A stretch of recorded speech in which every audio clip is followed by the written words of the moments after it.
Good evening. Touching down but still flying high, Joe is met by a host of fans and he better get used to it.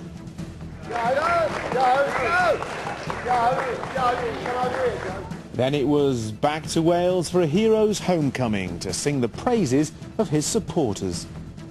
The fans are fantastic. What can I say? A big thanks to all the Welsh fans that come out. Amazing. To spend the money to come out there, buy a ticket, and I'm just glad I pulled off the win. To make sure they went on with a smile on their face. Hello. He arrived home to a hero's welcome. The double world champion Joe Calzaghe touched down at Gatwick Airport this morning to be greeted by a crowd of cheering fans. Yes, the 36-year-old admitted he had plans for one last super fight, and it seems that he can now take his pick with some of the best fighters in the business lining up to take him on. That decision, though, won't be taken until he returns from a well-deserved holiday. But as Justina Simpson reports, the king of the boxing world is now back in Wales. It was the kind of welcome Hollywood superstars receive. Joe didn't know which way to turn, caught between the media frenzy and the eager fans. As always, he had his proud dad Enzo by his side and even found time to give a message to his fans. I can't thank them enough for coming over, to be honest, so I hope they had a great time and they repaid them with a win. So the big question today, where now for Joe? Well, one last super fight, he says, but who would that last opponent be? Well, it seems some of the world's best are lining up to take him on. These are the contenders. Roy Jones Jr. Well, this four-weight world champion is perhaps the most attractive option, but there are other names. Antonio Tarver, Kelly Pavlik and Chad Dawson. Some have also touted a rematch with Hopkins, but there's no decision at the moment. It probably won't sink in for a while what I've actually achieved. I think I'm not sure I'm the first fighter ever to be the ring champion at two different weights. So I've got luxury now of going away on holidays and weighing up my options. It's funny how things turn around. As years ago, I was always chasing the big names like Roy Jones and Bernard Hopkins. All of a sudden, they're all chasing me. But where would that last super fight take place? Well, the world really is Joe's oyster.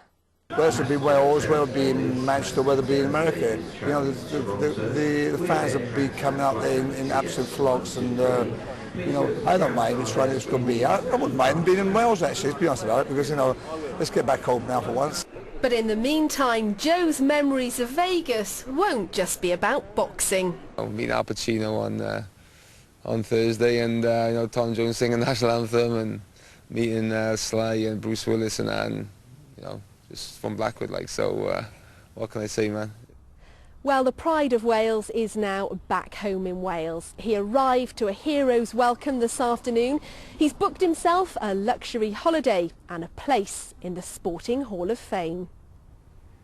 He deserves a good holiday, doesn't he? He does. It'd be nice yes. if that flight was in Cardiff. Yes, we'll watch this space, but we'll let him get over his jet lag first. Yes. And you can see more Top stories. Welcome back, Joe. A hero's welcome for the King of the Ring. Our sporting hero of the moment is back home tonight. Joe Calzaghe made his way through crowds of fans at Gatwick Airport. Fresh, or maybe not quite so fresh, from his fight in Las Vegas. He's looking forward to a holiday just after he catches up on some well-earned sleep. Our man, Matt Murray, welcomed him home. Returning home, still undefeated, and now the world's best light heavyweight, and £2.5 million better off. Good work for the boy from Newbridge, even if a little bleary-eyed today. I was in San King at the moment, meeting Al Pacino on Thursday, and Tom Jones singing the national anthem, and meeting Sly and Bruce Willis and that. When the Southpaw touched down at Gatwick's South Terminal, he was met by baying crowds of photographers and loyal fans. Calzaghe earned the title as light heavyweight world #1 when he beat Bernard the Executioner Hopkins on points in Las Vegas. Joe had always wanted to break America, and now he feels he has. What can I say? It wasn't pretty, a shaky start at the beginning, but that's what great champions are all about. I found a way to win, and that's what matters. And you know, what can I say? Thanks to all the supporters come from Wales. They were fantastic. You know, very, very pleased and proud to have such a fantastic support, and you know, I repay them with winning. Well, he's been regarded the best boxer in the world by the boxing community, but he's never had attention like this before. This is what comes when you break America and you become the best light heavyweight champion in the world. And with all this press attention, there's one question everyone is asking. Who's next for Joe? I'm not sure. At the end of the day, you know, as Roy Jones Jr. is one for the shortlist. What can I say? What a great way to finish a career off in fighting a legend like Roy Jones. So who knows? Maybe back in the millennium. We'll have to wait and see. He says he wants to fight you twice, but you say you've only got one more fight. Well, saying that, maybe I don't know. We have to see how the first one goes. Maybe I'll such a beating he won't that second fight. And Joe's father and trainer, Enzo, would also welcome that clash.